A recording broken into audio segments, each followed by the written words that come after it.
نہ کوئی غم کرو نہ خوف، خوشیاں مناؤ جنت کی جس کا تم سے وعدہ کیا گیا تھا۔ اللہ کی ربوبیت پر اطمینان جب انسان کو ہو جاتا، میرا رب اللہ ہے، ربی اللہ، انسان کے لیے نہ کوئی کھٹکا، نہ کوئی خطرہ، نہ کوئی خوف، نہ کوئی حزن۔ جو کچھ ہو رہا ہے کس کے اذن سے ہو رہا ہے؟ اللہ کے اذن سے۔ اللہ کے اذن کے بغیر پتہ تک نہیں ہلتا۔ یہ کوئی اندھا بہرا مادہ نہیں ہے جس سے مجھے کوئی خوف ہو۔ اندھا بھینسا چلا رہا ہو اس سے تو ڈرنے کا ہر انسان کو ڈرنا چاہیے، نہ معلوم کس کو ٹکر مار دے۔ لیکن نہیں، اس کائنات کو چلانے والا ایک سمیع و بصیر خدا ہے، وہ جو میرا دوست ہے، میرا ولی ہے۔ اللہ ولی الذین آمنوا یخرجہم من الظلمات الی النور۔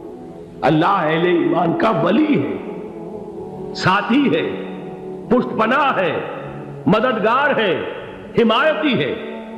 بتائیے جسے یقین ہو جائے کہ اللہ میرا مددگار، اللہ میرا محافظ، اللہ میرا پشت پناہ، اللہ میرا حمایتی، اس کے لیے کوئی خوف ہوگا؟ اس سے کوئی ڈر ہوگا؟ میں مثال دیا کرتا ہوں ایک بہت سادہ، پنجاب کے دیہات کی۔ تو بڑا چودھری ہے اور کوئی غریب کسان ہے۔ اس غریب کسان کے جانوروں کو ہر وقت اندیشہ ہوگا چوری کا، کوئی میری بھینس کھول کر نہ لے جائے، کوئی میرا بیل کھول کر نہ لے جائے۔ لیکن جس کے بارے میں یہ سب کو معلوم ہو کہ وہ جو بڑا چودھری ہے وہ اس کا دوست ہے، اس کی بچیا کو کوئی خوف ہوگا؟ اس کی بھینس پر کوئی ہاتھ ڈالے گا؟ اسے کوئی اندیشہ ہوگا؟ نہیں۔ کیوں؟ کہ وہ بڑا چودھری، بڑا اس کا یہاں کا سردار، جاگیردار، سب کو معلوم ہے وہ میرا دوست ہے، کوئی میرے خلاف اقدام نہیں کر سکتا۔ اس دنیا میں یہ چھوٹی سی بات اگر آپ کے دلی اطمینان اور سکون کا باعث بن سکتی ہے تو ذرا تصور کیجئے۔ میں لفظ تصور استعمال کروں گا صرف اس لیے کہ اس کا ہم جس کو کہتے ہیں ادراک اور شعور کر نہیں سکتے، اگر کے ساتھ کر سکتے۔ اگر یقین ہو کہ اللہ میرا مددگار اور یقین ہو کہ اللہ ہر آن میرے ساتھ ہے، پھر کوئی خوف؟ کس کا خوف؟ کوئی شے اللہ سے بالا تر ہے؟ کوئی قوت اس سے زیادہ طاقتور ہے؟ کوئی اس کے ارادے کو بدلنے والا ہے؟ کوئی اس کی مشیت کے آڑے آنے والا ہے؟ یہی بات ہے جو حضور نے فرمائی، یہ ایمان کا حاصل ہے لب لباب، کہ دیکھو اچھی طرح اس بات کو ذہن نشین کر لو، اگر تمام انسان مل کر تمہیں کوئی نقصان پہنچانا چاہے نہیں پہنچا سکتے، مگر جو کچھ اللہ نے لکھ دیا ہو، اور تمام انسان مل کر تمہیں کوئی نفع پہنچانا چاہے نہیں پہنچا سکتے، مگر وہ شے جو اللہ نے طے کر دی۔ آپ پھر میں کہوں گا ذرا طاری کیجئے، اسے فرض کیجئے، اسے سوچئے۔ اگر اس حدیث پر ہمارا دل ٹھکا ہوا ہو تو کسی سے ڈر ہوگا؟ یہ مجھے نقصان نہ پہنچا دے، یہ میری رپورٹ خراب نہ کر دے، یہ میری انکریمنٹ نہ رکوا دے، یہ میرا یہ نہ بگاڑ دے، یہ میرے یہ نقصان نہ پہنچا دے۔ اس کا ڈر، اس کا ڈر، اس کا خوف، اس کی خوشامد، اس کے لیے جا کر طرح طرح سے اپنی عزت نفس کو ذلیل کروانا اس کے سامنے، یہ سب کچھ کیوں کرتا ہے انسان؟ جب سمجھتا ہے کہ اس کے ہاتھ میں میرا کوئی نفع ہے، اس کے ہاتھ میں میرے لیے کوئی ضرر ہے، یہ مجھے کوئی غضب پہنچا سکتا ہے، یہ مجھے کوئی نقصان پہنچا سکتا ہے، یہ میرا کوئی کام بنا سکتا ہے، یہ میری کوئی ضرورت پوری کر سکتا ہے، اسی کا نام شرک ہے۔ جہاں آپ نے یہ سمجھا کہ غیر اللہ کے اندر کوئی طاقت موجود ہے، وہی شرک ہے۔ بتوں سے تجھ کو امیدیں، خدا سے نو امیدی، مجھے بتا تو صحیح اور کافری کیا ہے؟ شرک تو یہ ہے۔ جس پر بھی تمہیں یہ خیال ہے، کلمہ ہے یہ کلمہ سوم، لا حول ولا قوت الا باللہ، ذرا اس پر دل کو کبھی اگر آپ تصور کریں، پھر فرض کریں، دل ٹھک جائے اس پر، کوئی طاقت نہیں۔ یہی بات تھی جو شیخ عبد القادر جیلانی رحمۃ اللہ علیہ نے اپنی وصیت میں اپنے بچے سے کہی۔ 11ویں دینے والے ہیں، لیکن حضرت شیخ عبد القادر جیلانی کی وصیت اور تعلیمات کو کتنے لوگ ہیں تم جانتے ہو؟ یہ جن مقامات تک پہنچے ہیں وہ کس چیز کی بدولت پہنچے؟ انہوں نے جو پیغام دیا وہ کیا تھا؟ اے میرے بچے، جس طریقے سے قرآن مجید میں حضرت لقمان کی نصیحتیں جو ہے نقل کر دی گئی ہیں، میں یہ عرض کروں گا بالفرض اگر قرآن حضرت عبد القادر جیلانی کے بعد نازل ہوا ہوتا تو شیخ عبد القادر کی یہ نصیحتیں بھی قرآن میں درج ہوتی۔ اتنی اونچی نصیحتیں ہیں۔ اے میرے بچے، اس حقیقت کو ذہن نشین کر لے، لا فاعل فی الحقیقت ولا مؤثر الا اللہ۔ اس کائنات میں نہ کوئی فاعل حقیقی ہے نہ مؤثر حقیقی ہے سوائے اللہ۔ کسی شے میں کوئی تاثیر نہیں اگر اللہ نہ چاہے۔ آگ جلا نہیں سکتی اگر اللہ نہ چاہے، پانی ڈبو نہیں سکتا اگر اللہ نہ چاہے، زہر ہلاک نہیں کر سکتا اگر اللہ نہ چاہے، کوئی چیز فائدہ نہیں پہنچا سکتی اگر اللہ نہ چاہے۔ تو در در پہ کیوں سر جھکاتے ہو؟ در در پر کیوں جبیں سائی کرتے ہو؟ سب کے سامنے کیوں ہاتھ پھیلاتے ہو؟ ایک اللہ سے مانگو، ایک اللہ کے سامنے زمین پر اپنی جبین رکھو۔ لا فاعل فی الحقیقت ولا مؤثر الا اللہ۔ نظر آتا ہے ہمیں کہ پانی پیاس بجھا دیتا ہے، پیاس بجھانے کی صلاحیت پانی میں نہیں ہے، اللہ کے اذن سے۔ کھانا بھوک مٹا دیتا ہے، بھوک مٹانے کی صلاحیت کھانے میں نہیں ہے، اذن رب میں ہے۔ دیکھیے یہی یقین تھا حضرت موسیٰ علیہ السلام کا واقعہ یاد کیجئے۔ سامنے سمندر آ گیا ہے، قوم دیکھتی ہے پیچھے کہ گرد و غبار کا طوفان ہے۔ معلوم ہوا کہ فرعون اپنے لشکر سمیت آ گیا۔ لشکر جب چلتا تھا تیز رفتاری کے ساتھ تو گرد و غبار کا جو طوفان اٹھتا تھا اس کا تصور کیجیے، اور لمحہ بلمحہ وہ قریب آ رہا ہے۔ پوری قوم نے کیا کہا؟ اے موسیٰ انا لمدرکون، اے موسیٰ ہم کو پکڑے گئے۔ قرآن مجید نے تو یہاں وہ باتیں نہیں لکھی ہیں، لیکن تورات میں یہ درج ہے کہ بنی اسرائیل جھگڑنے لگے، دست و گریبان ہو گئے موسیٰ کے ساتھ۔ موسیٰ نے یہاں مروایا لا کر، اس سے تو ہم ہی بہتر تھے، وہاں کھانے کو ملتا تھا، زندگی تو تھی، بیگار ہم کر رہے تھے، موت تو نہیں تھی۔ اب جو کچھ ہوگا اس کا تصور کرو، جس طریقے سے ہمارے ٹکڑے اڑائے جائیں گے۔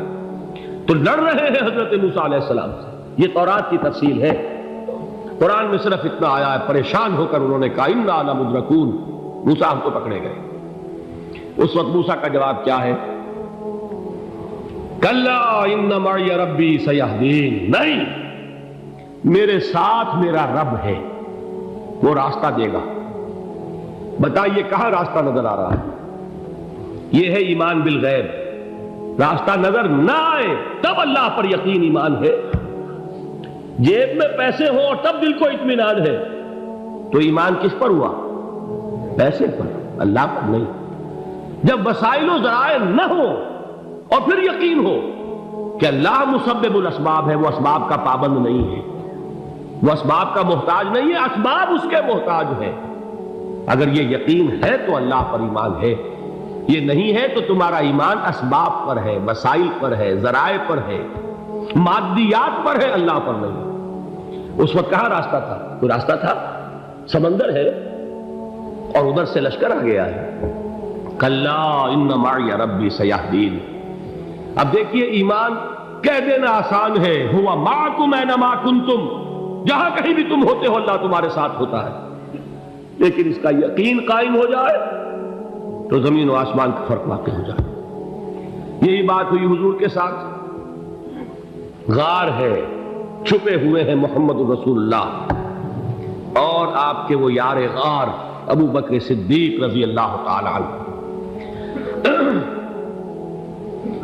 اقبال نے حضرت ابو بکر کی شان میں چند اشعار کہے صرف، لیکن واقعہ یہ ہے کہ بھاری بھاری نظموں پر اور قصیدوں پر بھاری ہے، طویل ترین نظمیں اور قصیدے ہوں ان پر بھاری ہے۔ ہمتیں ابو بکر کی ہمت جو ہے، کشت ملت را چوں ابر، جیسے بارش سے کھیتی اپجتی ہے، ابو بکر کی ہمت اور عزیمت اس امت کو اسی طرح سینچنے والی ہے۔ ثانیے اسلام و غار و بدر و قبر، وہ دوسرے تھے اسلام میں، دوسرے پہلے کون تھے؟ انا اول المومنین، حضور فرماتے سب سے پہلا ایمان لانے والا میں، دوسرے ابو بکر۔ ویسے ہمارے ہاں یہ چلتا ہے اختلاف، حضرت علی پہلے ہیں کہ حضرت ابو بکر پہلے ہیں، لیکن اس میں بڑی خوبصورت تطبیق قائم کی ہے علماء نے، اور بہت صحیح ہے۔ چار کے بارے میں فیصلہ ہی مت کرو کہ کون پہلے، ان کی ایک عجیب تقسیم کر دی ہے۔ آزاد مردوں میں، بالغ مردوں میں سب سے پہلے ابو بکر، بچوں میں سب سے پہلے علی، خواتین میں سب سے پہلے خدیجہ، اور غلاموں میں سب سے پہلے زید بن حارثہ۔ بڑی پیاری تقسیم ہے، یہ چاروں ہی پہلے ہیں، ہر ایک کے لیے اولیت ہے۔ اور واقعہ یہ ہے کہ اگر زمانی اعتبار سے تعین ہوگا تو پہلے خدیجۃ الکبریٰ آئیں گی رضی اللہ تعالی عنہ، کسی اور سے بات کرنے کی نوبت بعد میں آ سکتی ہے، پہلے تو اہلیہ محترمہ سے بات ہوئی، آتے ہی پہلی وحی ہوئی ہے، ابھی تبلیغ کا حکم نہیں تھا۔ کس کو بتایا واقعہ؟ ابھی اپنی نبوت کی تبلیغ کا تو حکم ہی نہیں آیا، واقعہ کس کا ہے؟ وہ خدیجہ کا ہے۔ جب کہا ہے کہ خشیت علی نفسی، مجھے اپنی جان کا اندیشہ ہے، تو کیا جواب دیا خدیجہ نے رضی اللہ تعالی عنہا؟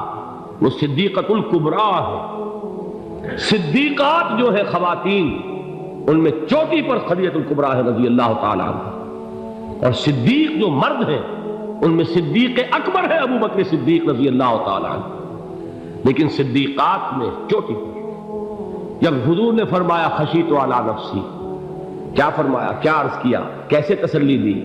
نہیں نہیں، اللہ آپ کو ضائع نہیں کرے گا، آپ غریبوں کے ہمدرد ہیں، آپ مساکین کے تکالیف رفع کرنے والے ہیں، آپ بیواؤں کی سرپرستی کرتے ہیں، آپ مسافروں کی خدمت کرتے ہیں، اللہ آپ کو ضائع نہیں کرے گا۔ یہ یقین ہے اس خاتون کے اندر۔ خیر وہ ایک علیحدہ بات ہو جائے گی۔ میرے دل پر حضرت خدیجہ رضی اللہ تعالیٰ عنہ کی شخصیت کا بڑا گہرا نقش ہے، جو وہ کوئی اور ہی وقت اور موقع ہوا تو بیان ہوگا۔ بہرحال اقبال نے ایک مصرے میں جو چار اولیتیں جمع کر دی ہیں، ہمتیں او کشت امت را چو ابر، ثانی اسلام و غار و بدر و قبر۔ اسلام میں حضور کے بعد پہلے کون؟ ابو بکر۔ غار میں حضور کے ساتھ کون؟ ابو بکر۔ بدر کی رات اللہ کا رسول سربسجود وہ جھاڑ، وہ گھاس پھوس کی جو جھوپڑی بنائی گئی تھی، اور وہاں تلوار ننگی لے کر پہرا دینے والا کون؟ ابو بکر۔ اور اس حجرہ عائشہ میں محمد کے بعد سب سے پہلے دفن ہونے والا کون؟ ابو بکر رضی اللہ تعالی عنہ وصلی اللہ علیہ وسلم۔ وہ جو معاملہ میں سنا رہا تھا غار ثور کا، حضرت ابو بکر بھی حضور کے خیال سے لرز گئے ہیں۔ آپ کو یاد ہوگا کہ جا کر پہلے تمام جتنے سوراخ تھے انہیں بند کیا ہے، ایک سوراخ رہ گیا تھا جس کو بند کرنے کے لیے کوئی کپڑا نہیں تھا، وہاں اپنی ایڑی رکھی ہے، تب کہا ہے حضور سے تشریف لائیے، اور اپنے زانو پر حضور کو لٹایا ہے، اور وہاں کسی موذی جانور نے کاٹا ہے، حضور کی آنکھ لگ گئی تھی، اس وقت اس بل کے اندر جو بھی بچھو ہے کیا ہے واللہ عالم، اس نے کاٹا ہے، اس کی تکلیف کی وجہ سے ابو بکر کی آنکھوں سے آنسو ٹپک گئے، حضور کے چہرے مبارک پر پڑے ہیں، تو حضور جاگے ہیں، معاملہ کیا ہے؟